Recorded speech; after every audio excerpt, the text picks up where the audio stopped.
Hi, I'm Stephanie Barnes and welcome to my second video. This video I'm going to talk about culture change. And I'm talking off the top of my head, so if I sort of stumble around a bit, that's why.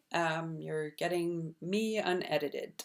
So culture change is a topic that's come up a lot lately because of the work that I do around creativity and innovation and encouraging people to think differently and think outside of the box and do things differently. And earlier in my career, certainly if someone asked me, about changing the culture, I would have said you can't change the culture. And largely that's something I still believe. You can't set out to change the culture. What you can do is change people's behaviors and change the expectations. And then as a result of those things, the culture of the organization will change. But that takes time. It takes 3 years, it takes 5 years, it takes 10 years.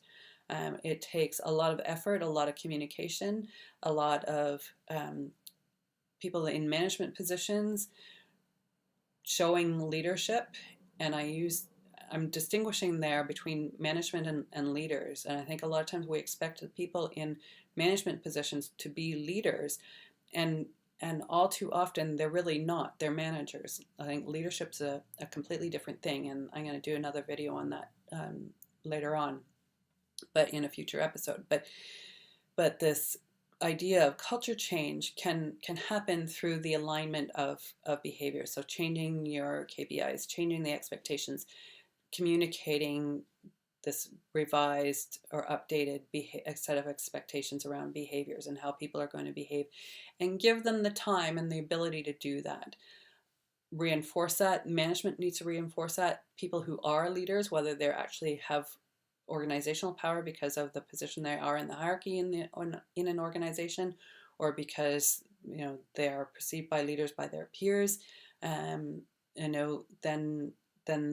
those people are watched and by others in the organization, and that's when you start to get the behavior changes and ultimately the culture change.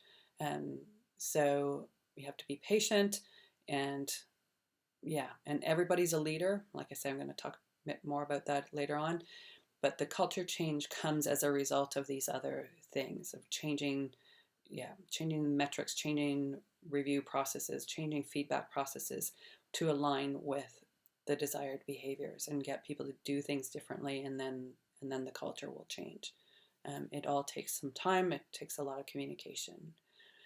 Thank you for listening to me, watching me, and I hope you'll join in for the next videos and subscribe to my channel, and feel free to leave questions or comments in the comments box below on YouTube, and I'll see you again. Thanks.